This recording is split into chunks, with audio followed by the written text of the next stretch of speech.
Welcome, everybody, to the Creator Spotlight. It's beautiful up in here. We have Aetherius and Meadow with us tonight. Very excited about where this is going to go. We are also raising funds for Black Girl Film School. This is Black History Month. So, all information is in the chat. And we have what normally would be player and GM donations.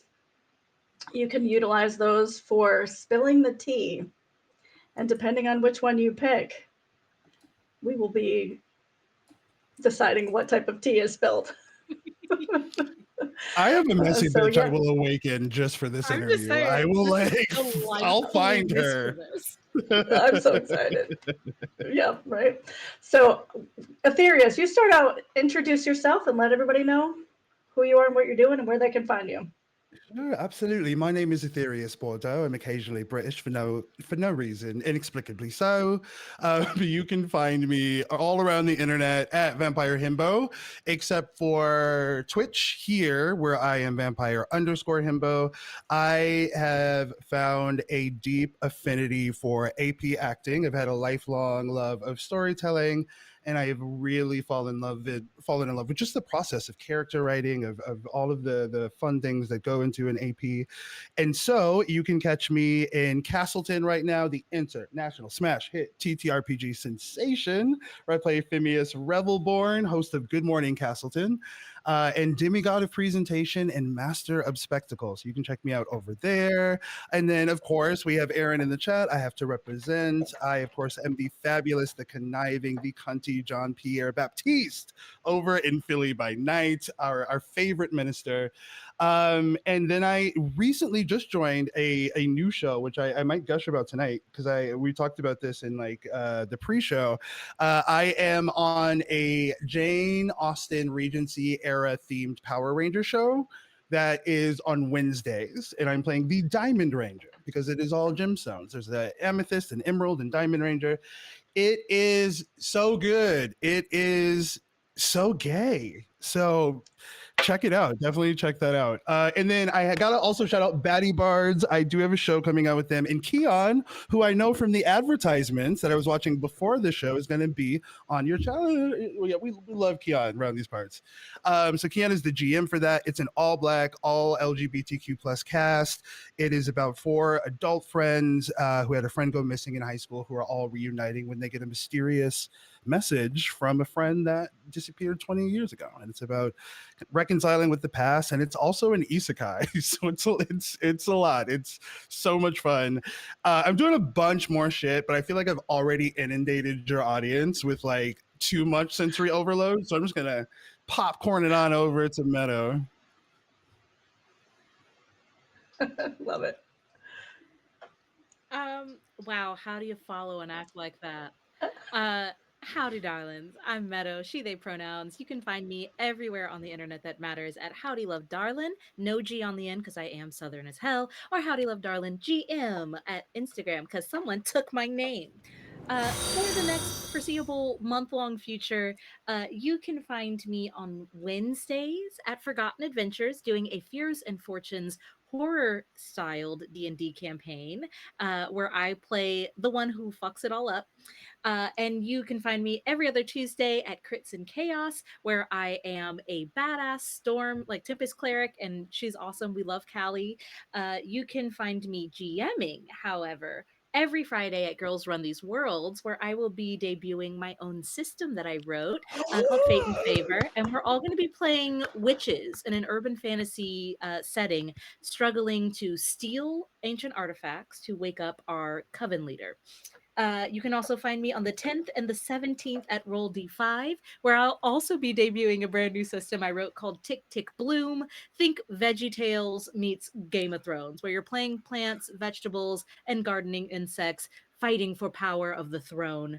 And you can also find me on Thursdays doing Two Moon Rising over at Help Action Needed. That is amazing. I can't wait to show you more about that and lots of fun goodies to come. So if you want to follow my journey, you can find me at Howdy Love Darlin or Howdy Love Darlin GM. Oh Lord, I did it. We did it. You We made crushed it. it so good. Crushed it. Yeah, both of you. I mean, there's so much in there. I don't even know where to begin. But I'm going to start out with you were telling us, Aetherius, in chat that you had a little tech glitch one time and you were Oh. a woodland creature during your stream. They're like the homie who had the wherewithal to say, do you actively sound like a chipmunk in your stream is in chat. And if we could all just give Boss Jellybean, Boss Jelly Queen, Janelle, a round of applause. That's the kind of friend who tells you when you have a booger or when there's a stain on your shirt or where you just need to get your life together. So much love to Janelle for that. But yes, somehow while I was doing, I think it was like a 4-hour stream, like 2 or 3 hours of that were me with a chipmunk voice. I did not choose the chipmunk voice. The chipmunk voice chose me. I didn't choose that life.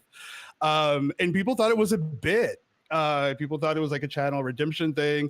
At one point after I turned it off, I'm like, I might as well. I should have just wrote it out and just finished the stream with it. Like just leaned into it a little bit. But the fun of amateur streaming, of being a baby content creator is that tech gremlins like to wait to stab you in the throat until moments before you are live or when you're live. That's you're What are you more talking like, about?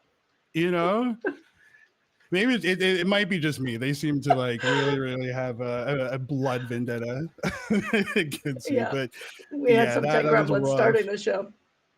Mm-hmm. Yeah, Curly in the chat. Some are born chipmunk, some choose chipmunk, and some have chipmunk thrust upon them. Truly, yeah. If I Yeah. could Meadow, do what it, I about you? would What's do the it. wildest thing? The wildest thing that's happened in chat. I don't have my streams have never been wild ever, unless I'm role playing. Otherwise, everything goes pretty well. I think one time in Fears and Fortunes, forgive me, Glorious George, for saying this in this moment. It was not your fault. No one blames you. We were trying to get our audio on, and every time one person's would come on, another person's would go off, and it was like trying to play Tetris with audio, and we also had music playing on top of that. We were trying to get our lives together, and it was not working. But only for the first 4.5 minutes of stream, so it's not really that big a deal. Yeah. No one blamed my DM for that. It was a Yeah. regular tech issue, and it was hilarious because we could hear each other in the studio where we were recording, but not not when we needed to. Yeah. We had a little bit of that when we started. One would come in, the other one would Just disappear. a little, Yeah. just a dash. We have a question from the chat. The Tipsy Tiger. What is one piece of advice you would give to said baby streamers if you could? Aetherius, you take this one I first. love you, Tipsy Tiger, by the way. That's one of my Michis. Oh, yay.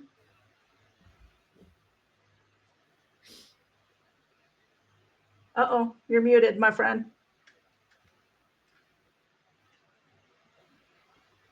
Nope.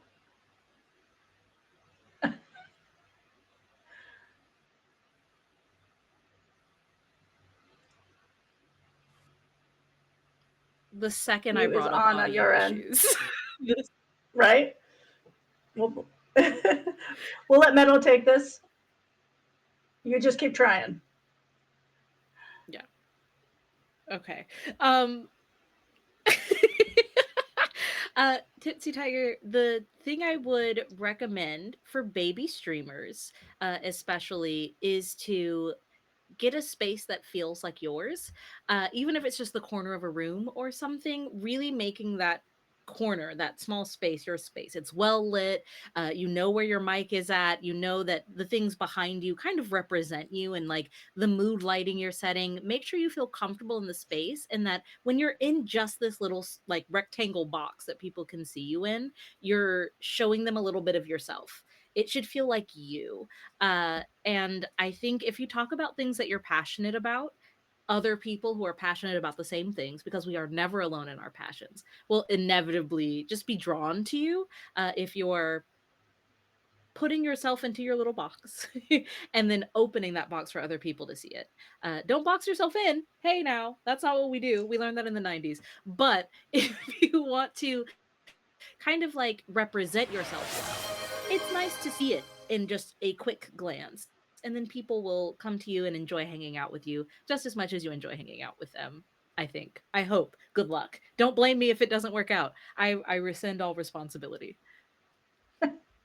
I love that though. Just be yourself. It's perfect.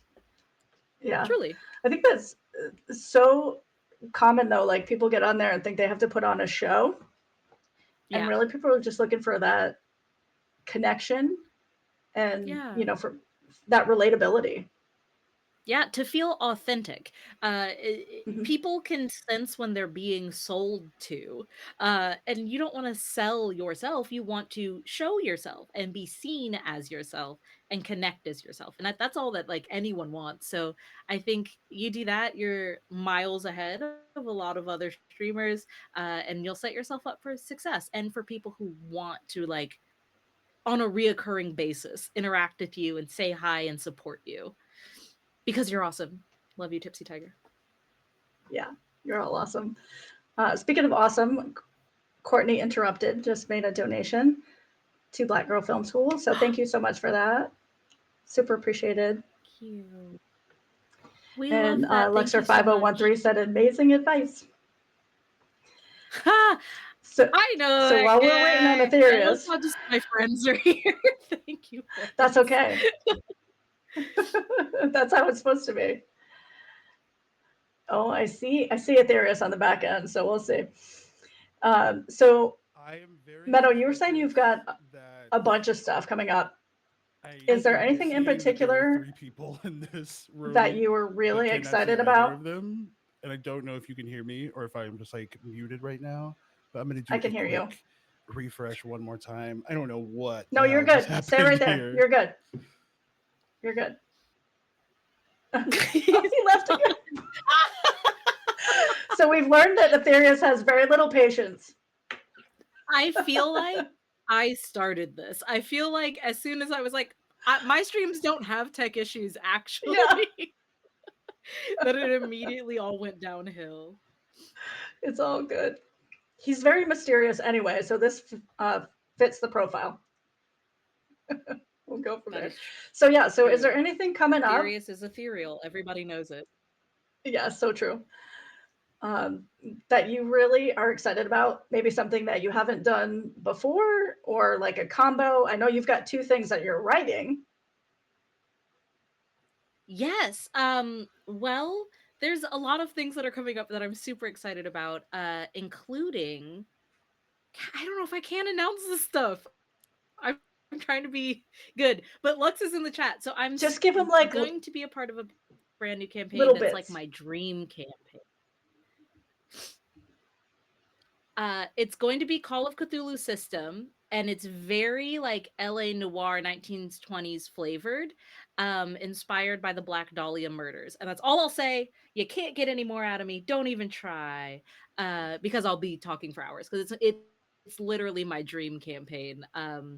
I watch a lot of noir films, and I love intrigue and mystery and women stepping into the light to find their perfect angles and men having their hats down low so you can't see their eyes. Like I love the ambiance of a noir. So I'm so excited that I get to be a part of something that allows me to story tell in a collaborative way and satisfy my little Libra rising aesthetics heart. So yes, that's coming up that I'm really excited about. But now that Aetherius is back, I want to talk to Aetherius about what they're excited Can about. you hear me first? I want to make sure. Is it, am I, Yes.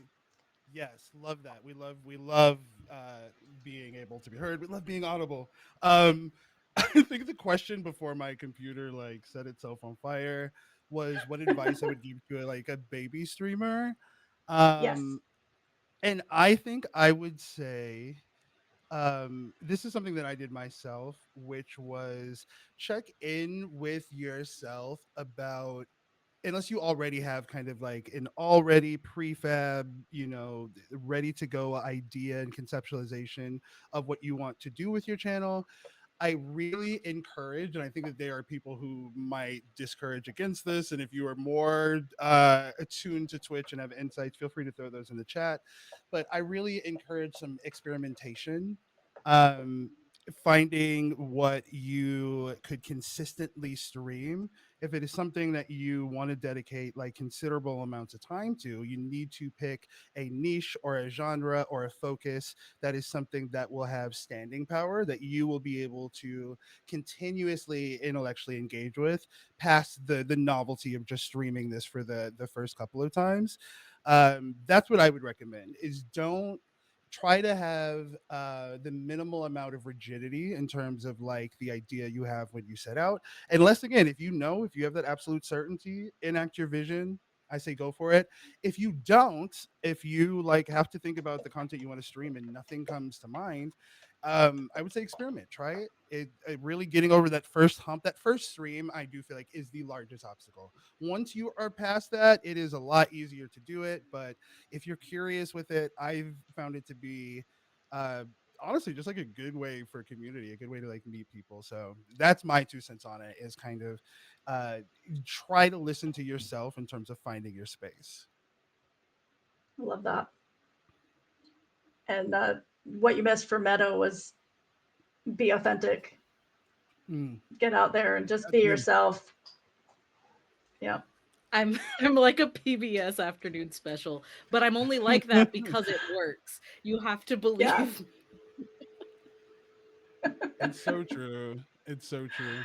And I think that It is like so this true. is such a great space. I feel like the TTRPG space in particular for new creators. At least that is like the community, like not across the board and not everybody. And there I'm not gonna say it's like a community without issues, right? Like I want to traffic in reality. But what I will Yeah. say is that versus some other Twitch communities, I think the TTRPG one is one of the most kind of like welcoming. um People who have had their own tables, people who sat at their own tables, are very aware of all that goes into that, and they're also aware of the output of that, right, which is amazing stories and etc. And so I feel like you kind of have a little bit more of something approximating a built-in audience. Not that that doesn't happen with other things on Twitch, but TTRPG community, like when you find people who are willing to engage with your community, I have found them to be like incredibly loyal. Like, there are folks that like I have, like Curly, insane guy, Claude, who's in chat, like was in my very, very first Twitch streams, right? Same thing for Andy Margot mods. Like, I remember all of the people that like chatted in those, and I'm still friends with them like to this day. I was just messaging Curly about a project like not even a full 2 hours ago. So really, just to circle back, I stood at the precipice of my first stream, kind of looking over the edge for a really long time, and I was paralyzed by anxiety, by feeling like I needed to have an already complete package to present. And if I could do one thing differently, I would retroactively go back and encourage myself to encourage, I would tell myself what I told you to do, which is to experiment, which is to have like a less rigid idea and to just play it by ear and just I'm going to sound like a crystal mommy when I say this, but follow your joy. Okay, that's what I think you should do. That's what I live by. Chase the joy. Mhm. Got to do it. Yeah. 100%. What makes you happy? Yeah, exactly. I was asking too, while you were gone, you both have so much that's coming up. Is there anything in particular that's really lighting you on fire right now? Several. I think we both have projects in the chamber ready to go. I'm going to be Yes. very Midwestern, and oh no, you're Southern. Oh no, the politeness. It might cancel out. I don't know. This The is only thing I know about Midwestern culture is you put cheese on everything and you take a long time to say goodbye. Like you take a long so time to end a conversation. That's all I shots know. fired. Anybody that has ever been in like a conversation with me, I have ADHD too, and I always remember things that I needed to tell that person exclusively in that little window after you said bye, but before you've hung up. So That is true. We're also very passive aggressive. That's the only thing I think that you left out. Yeah, the I love ADHD that for you. struggle is real. Hmm. I want like a retroactive do-over for the thing that you think of later that was perfect in that Yes, situation. you should be able to push that Hmm. button once a day Hmm. to go back and say the thing, like the really good point that you only make to Yeah, yourself in the shower later after you've had the confrontation. You should be able to go back and fix that. I'm a strong Yeah. believer that we should have just a mini time travel button to be able to go back I and love it. rectify You need things. to run on that Agreed. platform. Like you've already earned my vote. I think that's brilliant. I think that's fantastic. That's so really good. That's the only that's the only problem I need to solve. Nothing Yeah, else. I love that. That's it, just the Um, only one. but Speaking of to Curly, Curly but has a to answer question. sorry. Oh, I'm sorry, Meadow, go ahead. Oh, yay, great. What's a former Southerner? What does that mean? Okay, sorry. Recovering. Move somewhere else. Curly's question is personal feelings on playing pre-made, iconic or otherwise, printed characters versus custom PCs.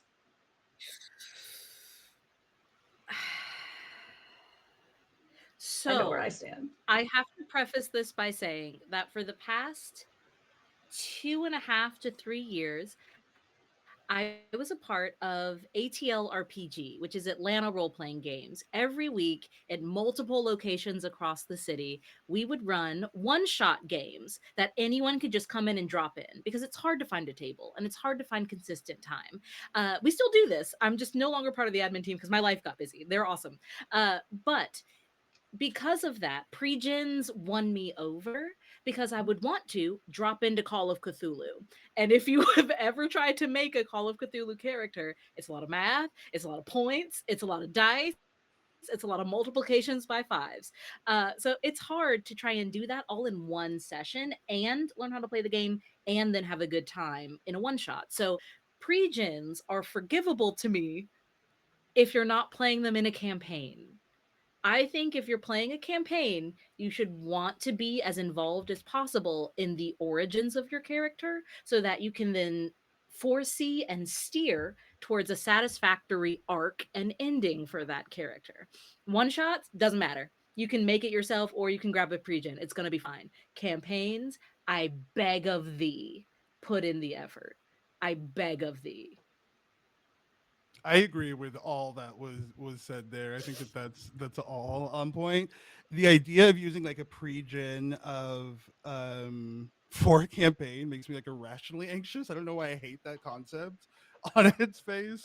That's so Uh scary. to me, it's like again, it's like the same thing I was saying about streaming. Like you need to figure out kind of like what you're going to be able to sustain because whatever you choose to do or whatever niche you choose, you're going to be doing that for dozens of hours feasibly if that's the direction that you want to go in. And the same thing for your TTRPG. Think about the average length of a session, right? I would say is maybe 3-4 hours. You're going to spend Yeah. literal calendar days as this person you're writing, make them as fascinating, as engaging. Like that's my thing. Like I will give a little bit of a peek behind the curtain into my character creation process, which is like very involved. But like conceptually, I always write my character. I always establish the human being first. I like to get an idea of the setting. I like to find at least one very strong tether between the existing world and my character that shows like how they interact with this world, and then I like to come up with a membrane. There's also one thing that they are actively avoiding in this world, that there's a part of like the culture or community or something that they don't want to be around, because it gives you both something to run toward and something to run away from in like role playing situations. This is particularly useful for like newer role players, but I always write the person first. And when I tell you I don't choose a class, I don't choose a race, I take the concept and then I use the system as essentially the mold for what I already have. I have the soul of the character here. I know who this person is. Now I need to just kind of reduce them to their stats. Like, how do I take them and like boil them down, compost them down to like their base essence. And I like some of my favorite characters that I've played. I'm so glad I did that. Like with the character Jean Pierre Baptiste that I play in Philly by Night, the Crit Award winning Philly by Night. Shout out to Aaron. Um, I wrote a character who is of the clan, the Ministry, which is kind of like the, I'm just gonna say they're like a really glossy cult to just reduce them down to way oversimplify. They are big into like temptation and a number of different things. But anyways, because of a bunch of circumstances involving my two beloved lesbian vampire mommies, I have two power lesbian vampire mommies, Candace, the motherfucking magnificent, and Calamity, play my mothers over there on Philly by Night. And I won't go into the whole thick of it. There is an episode of the Characters Without Stories podcast where I lay out all of this. Um, but I start the story as a Toreador. I start the story masking who I am, even from like the members of my own coterie. And like I wrote that because I thought that would be interesting to explore over time. And what's so fascinating is that like I'm glad that is, and that has had like some payoff, but it is the things that I find like some of my favorite aspects of my characters are things that I found along the way. Like I discovered this person as a result of the immersion of them being like in this world. And yeah, I'm gonna stop there because I could talk breathlessly about character creation and particularly Right? character writing. But yeah, that's my two cents. Is it's really really important. I know that like some people find that incredibly counterintuitive. I've heard like I know a lot of people who are like, I'm going to choose my race, my class, and then I'm going to sit down and look at that, and then kind of like try to again pull that tether between the race and class that I just chose, the world, and etc. But I think when you write the person first, particularly for actual plays, right, where the Yeah. point is to tell a good story for an audience, to me as like an Yes. audience Literally, member, yeah. like the more emotionally like complex the character is, right? Like the more engaged I am in the story, the more that I feel like it's exploring interesting topics and concepts and themes. So um take time. I know it's super easy, and I have ADHD, and I know most of us are neurospicy in this community. But if you can take time, or better yet, even if you do this at session zero, just make an effort to like build out the identity of your character before the game starts outside of their stats, which I know sounds very trite and very simplified, but it truly like Love it. my best Yeah, no, I performances I love that truly too. think are a result of that. Yeah.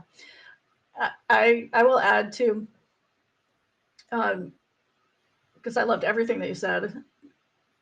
In addition to that, I like to grab a thread between another character because I love building those relationships. So even if it's just one, but just having a connection in there, even better if you can do it with everybody who's playing with you. It's great. And my pet peeve is, what's the name of your character before the character is developed? Hmm. Because I never have that. I'm like, I don't know who this character is yet. Back up. That I was need to the get in their horror head. story. I felt like you were just like putting a flashlight under your face around a campfire. Cause like, how dare you ask me what their name is when I don't know what their deepest fear is yet? You need to give me a Yeah. Mhm. second. First of all, I'm trying back to up. remember their high school experience right now. I need a moment. Exactly, exactly. Mhm. And that Yes. informs their name. You know, like building the character first will then lead me to a name that feels satisfactory. I Mhm. can Yeah. never do name first. That's wild. Mhm. Yep. Heavy Yeah. up. I'm gonna do a follow up as well. Let me go back to it here in the chat. So it was Curly again. Where does a limited run, 4 to 6 session, land on your scale of pre-made versus fully involved? Hmm. Is I would ask Curly, is this a home game or an actual play that you're describing? Because I think my answer would vary Yes, depending on that's a that. very Yeah. important question. Yeah, agreed. All right. So Curly, drop that answer in there. Is this a home game or an AP? I'm Uh, trying to keep up on the chat. yeah, Us and all we'll come looking back at to that question. Curly. Yeah, we'll just stare at them, twiddle, So, yeah. twiddle ourselves a little bit. Yes, Yeah, exactly. I love talking about character creation. So, but yes, Actual play. So do I. Oh my god. Yeah, I could live in character creation Okay.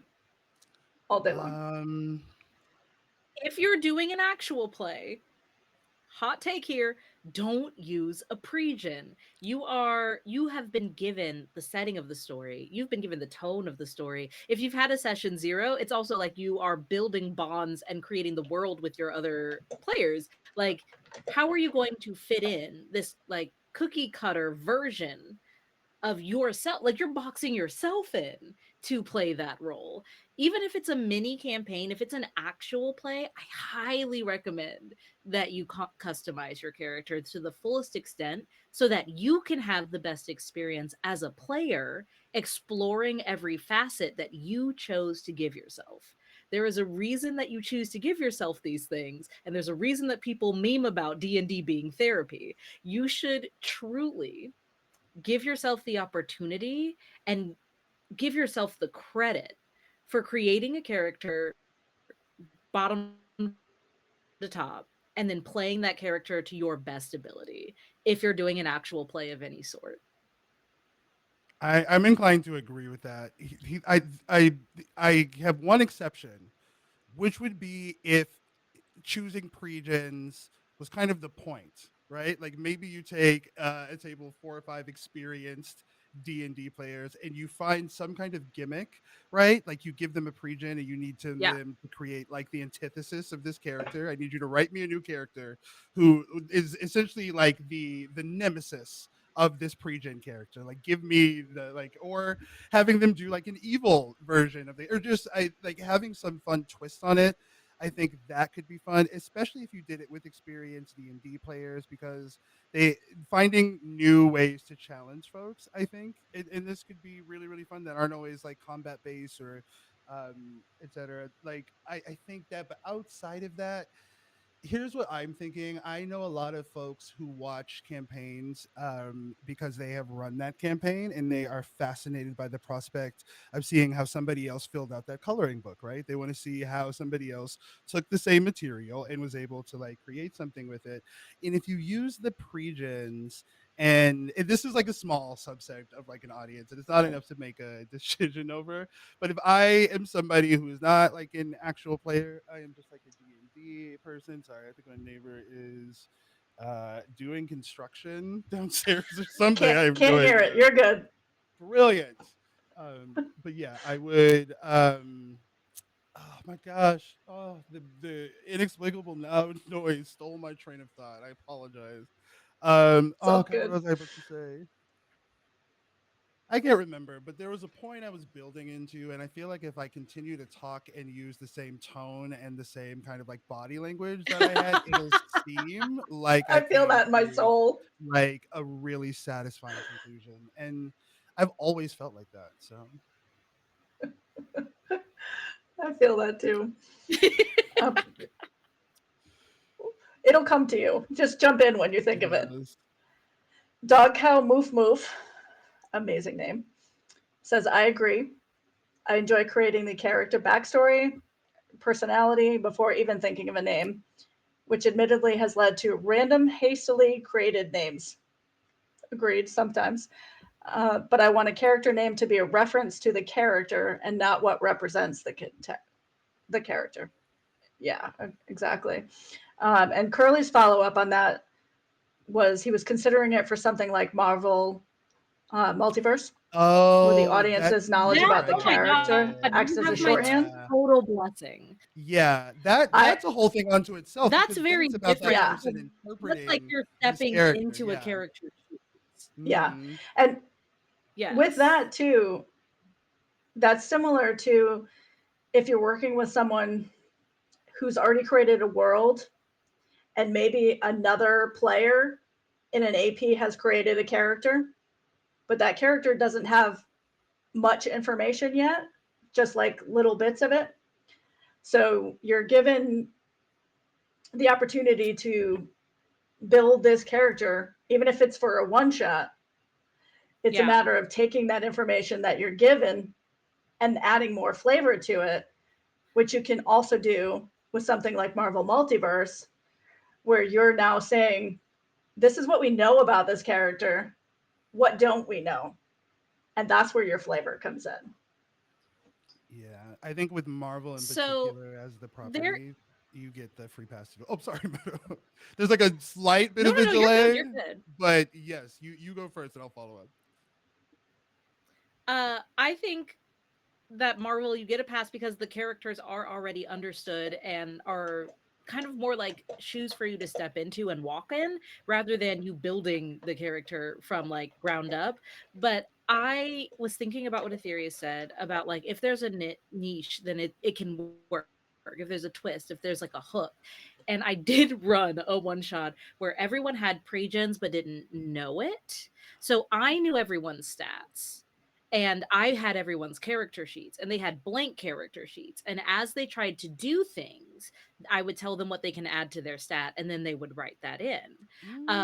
So Mm. because everyone had amnesia. Like the premise of the one shot was Oh, everyone that's had fun. woken up in a dungeon and had no idea what had happened. So it was kind of like them discovering themselves in a way.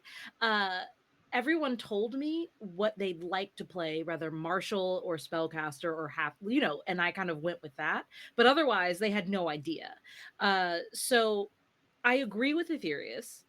Pregens can be made to be fun and original and unique and very out there, but in the community of actual plays, it's all about it's kind of like writing a novel together. So bringing in a character that already exists is going to take extra effort on your part as the player to be able to breathe life into it that feels unique and new for you. And that won't affect the story, especially if you're a good storyteller, but it can provide a brand new and extra set of challenges. Yeah, I have to So agree thank with you, that. Aetherius, for changing my mind.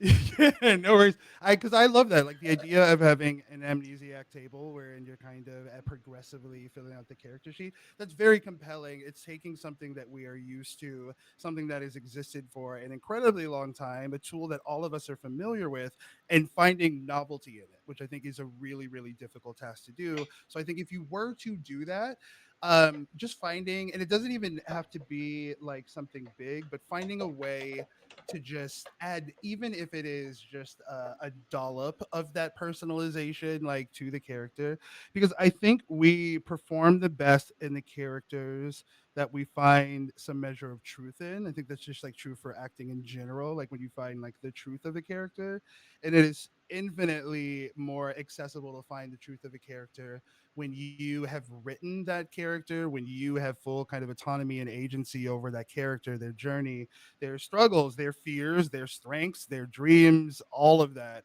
When you are the architect of that, there is like a power to that I don't know that like I've heard a ton of like language, and it's possible that this is like a well worn like conversation within the community, but like I certainly think that when you create your own character, you are really providing yourself with a lot of opportunities for catharsis, creative satisfaction. It can be intimidating, but like for those who are uh, like right on the precipice of getting into D&D, I have a few black nerd friends who I feel like are about to finally take the plunge, and I'm like all but like want to stand in like a circle like with a hooded robe and some candles as I induct them into like the TTRPG community now, this secret society we have.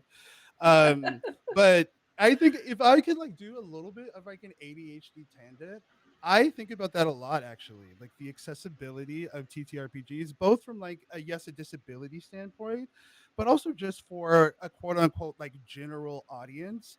I played D&D, right? And I could we would never like disrespect it. It's like definitely like earned its places, but its ubiquity I find problematic because there are some people who literally equate the entire hobby, the entire act, the entire verb of role playing with D&D. They have no idea that there's anything else out there. So if they aren't interested in a fantasy setting, but they have been a Trekkie for the last 30 years and they're not in the community, they don't know that there's a dedicated that they would absolutely lose their shit for because someone who's just as invested as them wrote Yeah. that book, right? Like put that info in there. So I think Yep. finding more ways to like bring people into the hobby is important to me. That's why I think the indie scene in particular is so important. By large, I found a lot of indie TTRPGs to be really concerned with like narrative storytelling and like compelling dynamics more than it is about getting weighed down and kind of like the crunchier mechanics. But I really think that I want to start that conversation. I don't know what that looks like, but I want to. I think as I spend more time, and especially as I do more like work in the space, that's something I want to address. I think finding more ways to onboard or to on ramp people into the hobby who are like, look at a D&D character sheet, look at the sheer volume of information that's on it, and we all are a little blind to it, right? Because we've stared at it for dozens, if not hundreds of hours. But if you've never seen it, it seems like work for a game, and you haven't played it to know it's fun. So you would have to roll the dice with your limited free time to potentially do homework on the chance that you might have a cool time. So that is something I feel like we gotta figure out larger. And I don't want to like make this like a Scientology recruitment video, but like we Right. do need to like better organize. I'm actually writing a So, TTRPG that does that similar because I was also feeling the same. Like it's so Hmm. hard. My yes, daughter's a that's dice maker. So I was seeing all these people want to play, but feeling like I don't know how to play D&D or it doesn't interest me and they got stuck. Tell your Meadow, you were going to yeah. say government something? about Vampire That the is literally Masquerade. how I Start a started movement. writing games. Yes. Mm. Yeah, tell us about what you've been writing. Um, okay. I I never get asked to talk about it, so like, hell yeah, you don't have to ask me Yeah, twice. bring it. I started writing TTRPGs because my beautiful, wonderful, genderqueer, actual queer cousin wanted to play D&D and was so intimidated by starting. And I was like, great, I can just like write something with dice that like makes it less confusing and we'll get you into it because they are an amazing storyteller. We used to tell stories growing up. So like I already know you'd be good at it and I know you'd love it. Let me facilitate you. And this is when I had only played D&D. So I didn't know that there were hundreds of thousands of other options out Yeah.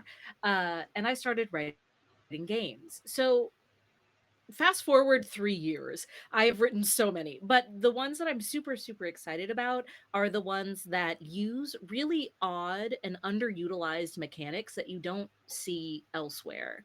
Um, we've seen like a deck of cards or we've seen like a D6 system, but we haven't seen things that use like Rubik's cubes as mechanics for how to tell this game, like something you would have in your house ready to go so you could jump into RP. And that's kind of what I do. So I try to make games that facilitate meaningful storytelling, that have mechanics that are not overwhelming for you. And something I have that's out right now on my Patreon shop, you don't have to be a patron, but you should be, is called Wielder Weapon. It's one of my favorite games I've ever made. It's built for 2 players and 1 narrator. And it's about being the last cursed cowboys in space. So there's space, there's magic, there's cowboys, and you turn into were weapons. You're cursed to be able to physically transform into a weapon. And in that weapon form, you want to do cowboy stuff. You want to take revenge. You want to draw blood. You want to serve justice. And it's all about being lost in space and being completely codependent on this one other person when westerns traditionally tell us that it's just one guy, it's just one Mm. really cool guy. And I like mechanics that involve other people and leaning on each other. And so Wielder Weapon is all about sharing a dice pool. It's all about encouraging codependency and betrayal, and it uses you even share like a character sheet. You have one character sheet, and you each get one half Mm. of it, and it's all about leaning on each other in a time of pure peril, in a time of like the final frontier, which is space. So you get to do weird alien stuff, and it's my favorite game in the whole world that I've ever written, and I'm really proud of it. And if you'd like to look at it, you can find it on my beacons to download it. But if you're my friend, just message me because I don't know how to charge my friends. And absolutely, I love westerns so very much. They're one of my favorite types of media, and I love that's my love letter to terrible, terrible western movies. That's I am beautiful. obsessed with that.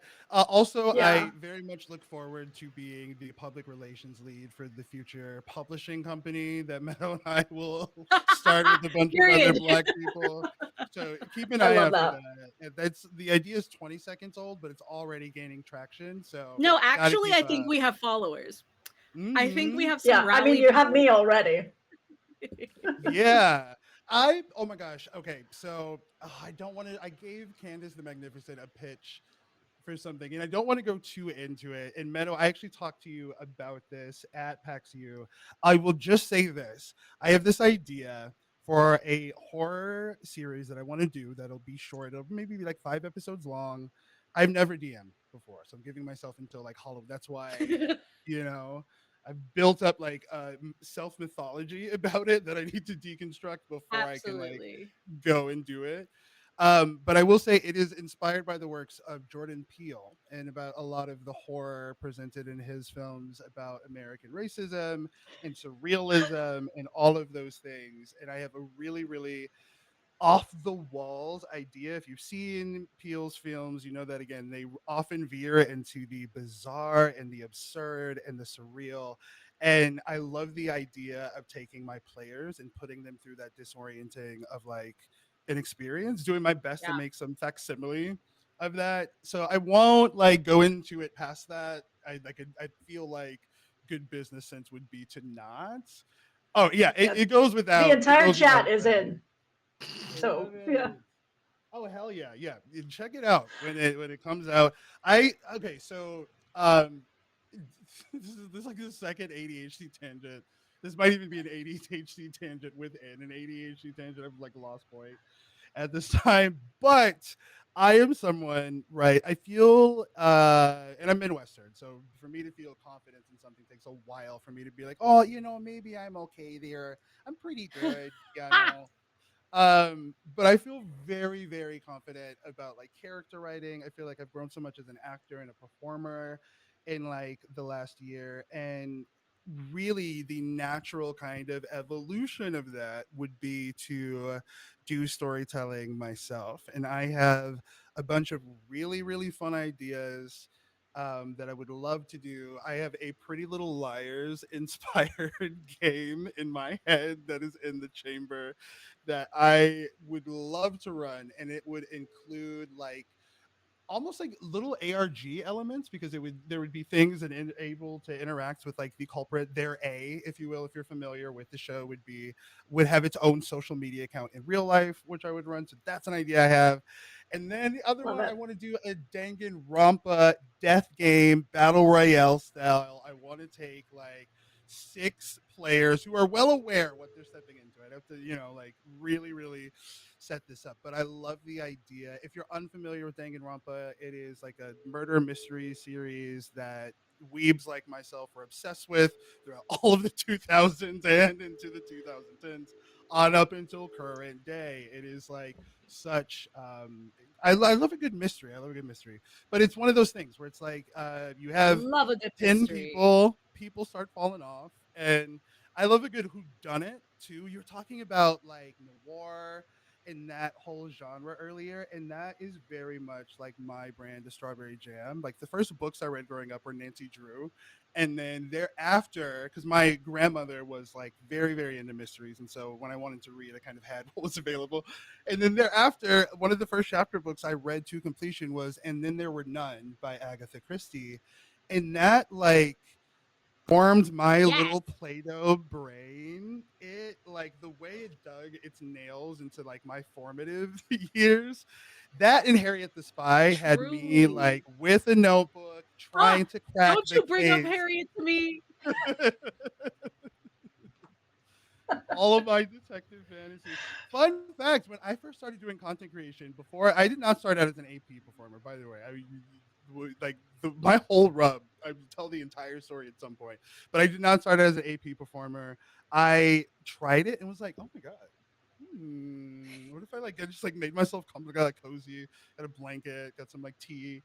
Um, but yes, it is I have always had that affinity. I think one of my favorite subgenres of mystery, and maybe just my favorite genres of anything, of any type of fiction, is the whodunit. Is a like well Yeah. crafted, intelligently written whodunit. And here's the thing: your twist, your reveal, needs to make me smack my forehead, feel like a dumbass for not having connected the dots, and then immediately make me want to read your book again with this new information. Because now that you have given this twist, because it makes sense and because it's earned within the fiction, has painted the entire novel now in an entirely different light, so that it begs like a second read. Like that if I ever wrote a mystery book, and I do have I've got some like premises like bouncing around, but that would be my criteria for success. Like I would want like snobby mystery nerds like me to feel like it was worth their time to read. Like I would Yeah. need something that wasn't like done to death, something that wasn't, it had to be like new, fresh. But when I say I love a good whodunit, anyways, that was all to say that I started as a mystery content creator. When I first started, before I got into APs, I was doing detective games like Return of the Obra Dinn and different Sherlock games. I love a good mystery. Somebody, hey, cast Meadow, Met myself, and Shannon in Meadow your mystery. Meadow's going to be running a mystery coming up pretty soon. Yeah, I A am so murder excited. mystery. And In you're the doing a bunch of Roll Brindlewood D5 stuff too, Bay. right? I'm so Rule D5 is not technically a mystery. It is my Veggie Tales meets Game of Thrones type of vibe. So it's I love political that. intrigue, but it's not a murder mystery. There will be mysteries Mm, inside of it, of course. I can't run anything yes. without there being a mystery tucked away inside of it. Some like level of intrigue. You love to see it. Yeah. But Brindlewood Bay is more murder mystery type vibe, I need but to play cozy. that so bad. I was raised Yeah. by my grandma, and so I feel like I have this encyclopedic knowledge of a generation that is not my own. And all of that information in like day-to-day life doesn't always Yeah. carry a value. But here, like I want to play a very Yes. judgmental church lady who has like an affinity for mystery solving and is kind of begrudgingly brought on this case by either like their girlfriend who's like Yes. another one of the characters. Like I want to be that judgmental Miss Mabel looking down the brim of her church hat at you because she knows what you did last night before you came here. Like that energy is what I want to like channel. Exactly. She knows exactly who's living in sin. Mm-hmm. Big time that. I love that. I just like I'll start out of nowhere busting into Patti LaBelle songs in the middle of the actual play. Period. Like Period. sometime at one point. So Um much goodness. So we're coming up to our hour. We're actually at our hour. That was oh my so god, that flew fast. by. Flew right by. Yep, can't wait to have you back already. So before we go, is there anything? Well, first this. So it's Black History Month. Is there Yeah. anything you want to say or share or talk about at all in relation to specifically Black History Month and information that you want out in the world? And if not, that's fine too. I do. Uh Going into this new year and being so much more booked and busy than I was last year has really opened my eyes to a lot of things in the TTRPG community, including and notwithstanding the fact that we still have to push for BIPOC representation at actual play tables. Uh, a lot of people don't even have diversity promises or missions. And I love playing at diverse tables, and that means at least 50% are not just white. So I love seeing that. I would love to see more of that. I have a lot of fun at a table seeing representation that's not just coming from me, and I would love to see more of that. So if you're in the TTRPG space, if you are trying to produce actual plays, if you're casting actual plays, if you're casting podcasts, if you're reaching out to people to interview, please look at your metrics. It is very easy when you view everyone by the content that you like to end up accidentally not being as diverse as you could be. It is an active decision, and we are trusting you with making that active decision to make sure that people hear us and see us, because we belong here just like anyone else. Black people belong in storytelling and in tabletop playing games. They belong in actual plays and podcasts and interviews. They belong in art. They belong in cinema. So please, please, please consider that as an active factor and not just as an if we have it, that's great. It means a lot to me. It means a lot to the people who are cast. And I want you to take that forward with this Black History Month. Yeah, that was so eloquently put. I agree with all of that. I think all of that is right on the money. I'm gonna say that I think that I what I would really encourage people to do is to approach conversations in particular surrounding either blackness or race, especially if you, let's say, are somebody who is, and I have worked in politics and so I know this demographic, who is like a relatively like well-meaning person who doesn't view themselves as somebody who exhibits like racist behavior, but is struggling to identify a connection point through which they could ask questions that they have, figure out best practices, but they don't want to because they are worried, and there is some merit to this, about burdening their black friend or burdening the person of color with, like educating them. So number one, like educate yourself to the extent that you can, and then if you have questions about the black experience, which is a like, I'm fine sharing that, right? Like if it helps, empathy I think is one of our strongest teachers, and if I can better help you understand or even just draw some parallels to the black experience, even though you don't share that identity, then that carries like some power to me. But I will say this, be humble, and I think if you approach conversations with humility, it's okay. And I've said this on a podcast, Table Talk, with Mariah and Ale. It is okay to ask if you can ask a question, right? Like it's more than fine to say, I am curious about X. I don't want to burden you. I also, don't know how many spoons you have. Would you be comfortable about talking about Y? Right? You are then affording them the opportunity to either engage or disengage at their leisure, at their time. And that I think is a really good place to start. To the companies, to the channels, to the publishing studios, to like all of the different organizational pieces that make up this industry, I think that the expectation has shifted. I think that this is no longer having your table be representative of this community. And I went to PAX U in person and got to see in person how diverse it is, but it is now the norm. Make no mistake, right? Like, and this is one of those things where like it is not just enough, right? Like, please do not do this thing where, like, even if it's well intentioned, you kind of go out and supermarket sweep a bunch of like black creators without like having the safe environment for them first. Really do the house cleaning for your community. Right now, if you were to invite like a bunch of really talented creators of color to your server, to your community, can you say with complete certainty, without a shadow of a doubt, that they would have a positive experience, that your community is repped and is like has seen this kind of representation before, etc.?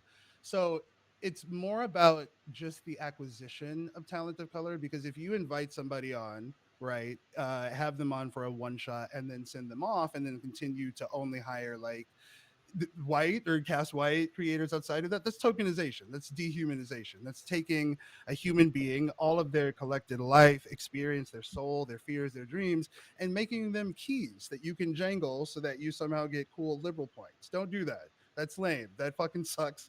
And it has happened to me more times than like I care to count. So think about, like, yes, the acquisition, and they are out there, diversify your social media feed, but also do the house, get your house in order, right? Make sure you have the space for Black creators to not just show up and to not even just exist, but to flourish, right? Like that's what I would want. Like I would want anybody, if I was a production company or casting, like you want to have a positive effect on the lives of the people and the talented creatives who are gifting you with their time and their creativity. So to just boil it down, ask if you can ask questions. That is totally fine, right? Like if you ask your Black friend, I have a question about X, that is fine because you're affording them the opportunity. They can then either consent to that conversation to go with you further, or they can say, I don't have the spoons.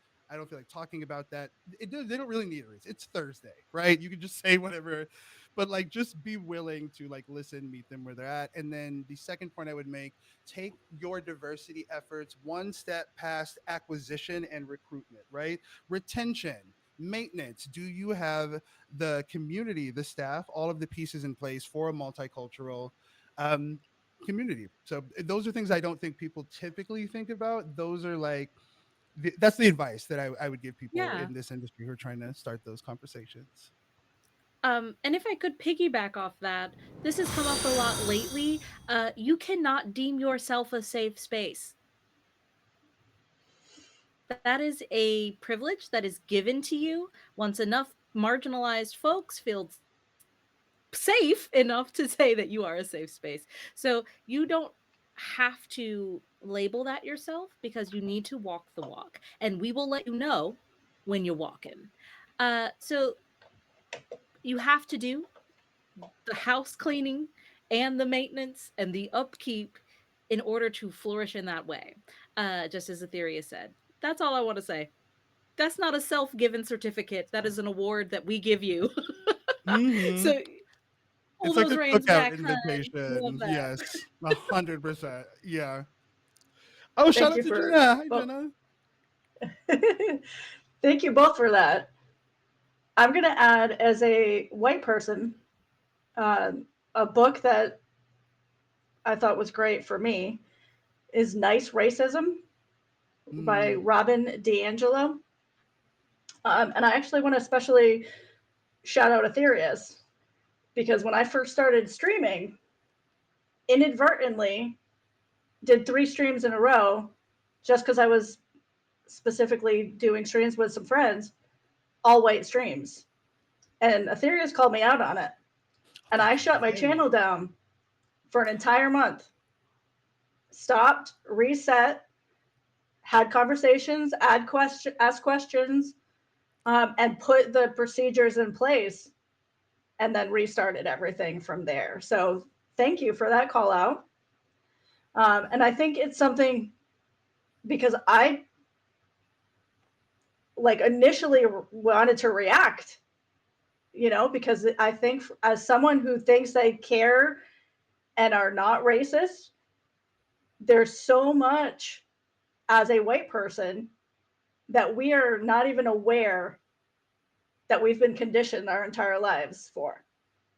And so I think there's so much work, especially I'm Gen X, so I've been with this for a while.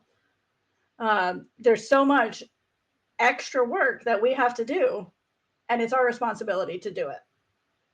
We can ask, we can have the conversations, but it's on us to do the work. So thank you for that. Yeah.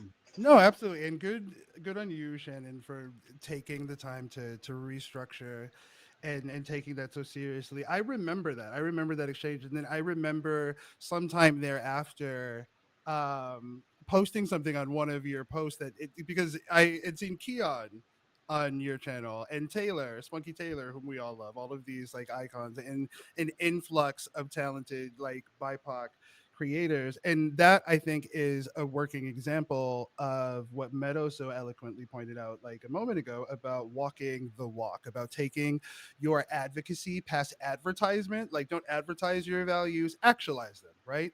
And taking the time to actually create that like community around you and to be lifting up these voices is a tangible step, right? It is going beyond saying nice things or just being affirming and helping. You know, you're using your platform to lift up voices of color, and I think that that's really important. So I really respect you for your like response to that, for having the like wherewithal and the self-awareness and like the emotional reflective capacity. I don't even know if that's a term, but I'm going to use those words together to I like identify it.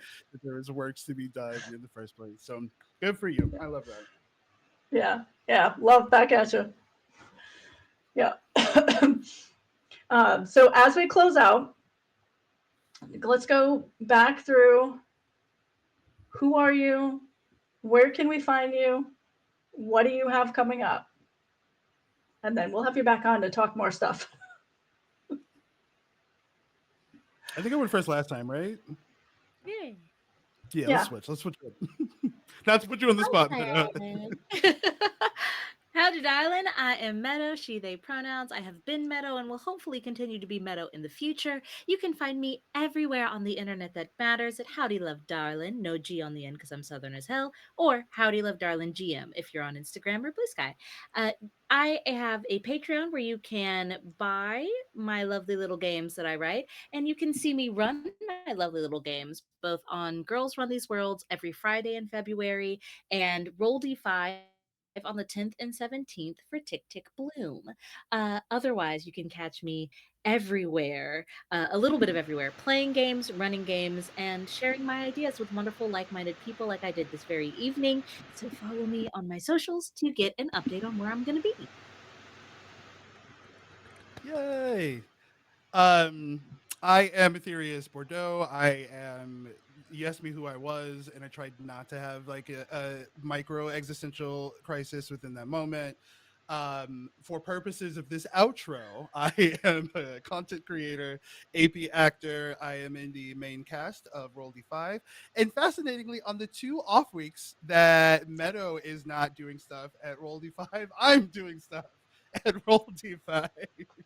So on the 13th and on the 21st, on the 13th, you can catch our Black Joy celebration. So there are definitely, and thank you, Shannon, like there are a lot of creators who are holding space for conversations like this, where we get to talk about more like consequential and more substantive issues. So this is just the place for us to like be silly. It is a celebration of Black Joy. I have exclusively invited these folks on for a night of fun for ourselves and for the audience. If you learn a Black History fact, that is magnificent, but I would not come expecting like it would be really hard to have like this kind of conversation that's nuanced about race mid Jackbox game. I think that that might hinder the efficacy of that conversation. But yeah, so we're going to be doing that fun game night on the 13th, and then on the 24th is when we're going to be having Roll Detox. That is going to be hosted by yours truly. One thing that's a really cool full circle moment. So I am approaching my 1 year anniversary as a content creator, and one of the very first things I did was guest on the panel that I'm about to host for Roll D5, which is really really exciting. So I'm going to be bringing on a bunch of friends for that. I have Keon confirmed for that. So I can say him, and then there are a couple other people I'm looking at. I'm gonna like hope that Meadow like miraculously somehow has not been booked or like conveniently catches a very limited and specific flu those days. But yeah, so that's Rolly Five, and then you can catch me on Castleton over at Winter's Tales every Saturday at 6 p.m. Central Standard Time. Oh, two big shows coming up that I'm really pumped about. Okay, so one, every Wednesday you can find me live over at twitch.com/I don't know why I forgot slash Pluto's Underworld, spelled exactly like you think it is, no spaces. I am doing a Jane Austen Regency era Power Rangers show. It's called Rangers of the Ton. The name of the system is Sentai and Sensibility. It is really fun. So if you are a fan of Bridgerton or the Power Rangers or just fucking nerds hanging out, having a good time. There's a lot of gay people in it, so you can come and be queer if that's your jam. So that's every Wednesday at 7:45 p.m. Central Standard Time. And then this is so exciting. So Batty Bards, I really want to shine some light on them. They are an up and coming TTRPG Twitch channel. They are producing a lot of actual plays that feature all black casts. They have an all black staff, and just like I cannot really express to you the personal significance in playing in an all black, all queer cast, and how retroactively that healing that was. I think to like a younger Aetherius to be in a room full of nerds who are both black and gay. It felt like I cheated. It felt like I used the like Game Gear code or whatever the fuck that thing we was for Sega Genesis. Like it felt like cheating. Like it was so amazing. And so we have a brand new series that is dropping, I think, in 3 days from now. And it is called World Replica. It is amazing. It is a mystery. It is an isekai. It features myself. I play a journalist named Kai Robinson in that, who is a podcast and true crime author, host of Finding Our Lost, which is a true crime show where we look at cold cases of missing black women from the last like 3 decades. It's really, really fun. We brought so much culture, so much personality into that. You get to see relationships between black characters that you traditionally don't in most modern media or on like in actual plays. And so that it truly beautiful healing. Check them out. Follow Batty Bards, and yeah, keep an eye out for World Replica. Incredible. I want to watch all of that, all the things that both of y'all are doing. Yeah. Thank you to our chat for questions, for hanging out with us. We appreciate you so much. Thank you for the donations. Donations are open all the way through the month. So at any point, you can also donate to future games that are happening and affect gameplay and all the good things like that. So, yeah. So, this is Creator Spotlight. If you want to be on the show, you go to my link tree. There's a way to submit a little form and join and come hang out with us. And so, yeah, thank you so much. We'll see you next time.